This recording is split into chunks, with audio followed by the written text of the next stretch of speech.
Hello, hello, I'll be your librarian this morning. Will I fix the eyes? Well, that remains to be seen. Now, what you can see here is me attempting to sketch without zooming in and out. And here I drew the eyes. This is what happens when you don't use a reference, kids.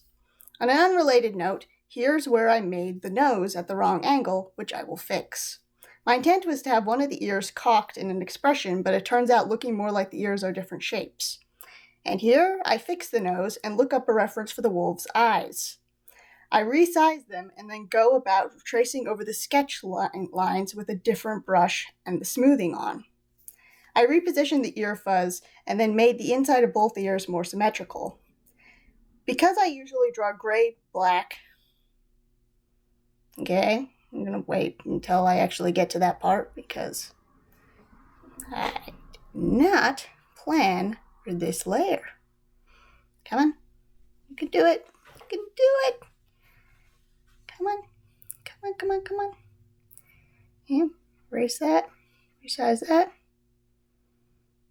Do. And do it again. Yes. Do. Yep. Because I usually draw gray, black, and sometimes white wolves, I decided to color the sky brown. I also deemed to gradiate the white bits with an airbrush. Waiting. There we go.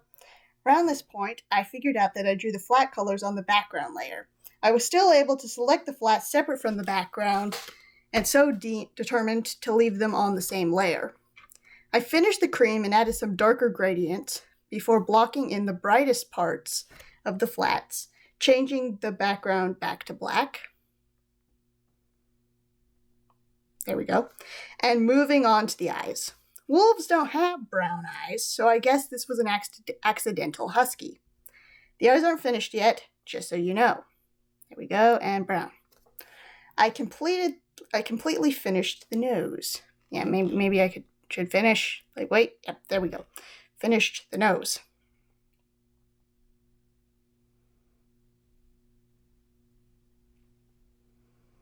Derp. My first shading pass is in purple with a round brush with controlled opacity to provide texture. My light source was from the top left, so I shaded more heavily on the bottom left. I brought down the opacity and changed brushes for the darkest sections. The shoulders were fun. I say, I'm going to see the shoulders. Doing the ear. Doing the other ear, a little bit less much. Yep, there we go. Do all of the strands, and then you can see all the tufts. Opacity on the darkest shadow layer should be less than the lighter layer. Highlights and shadows have much the same process, except they are on opposite sides and require different settings.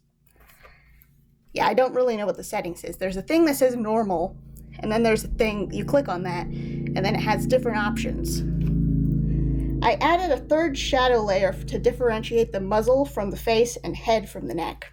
Speaking of which, the eyes and nose didn't look fully integrated into the face, so I added some fur strands, which took a while to figure out the right color for.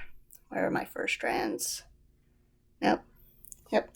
I gave up and began shading the eyes and then realized the eyes weren't popping. And so I made them green, which is the only part of the process where he actually has a real wolf eye color. Do.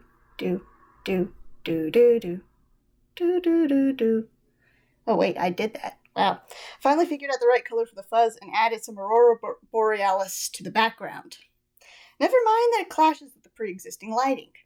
The eyes were once again clashing. Wait for me to finish the Aurora Borealis first. Here we go.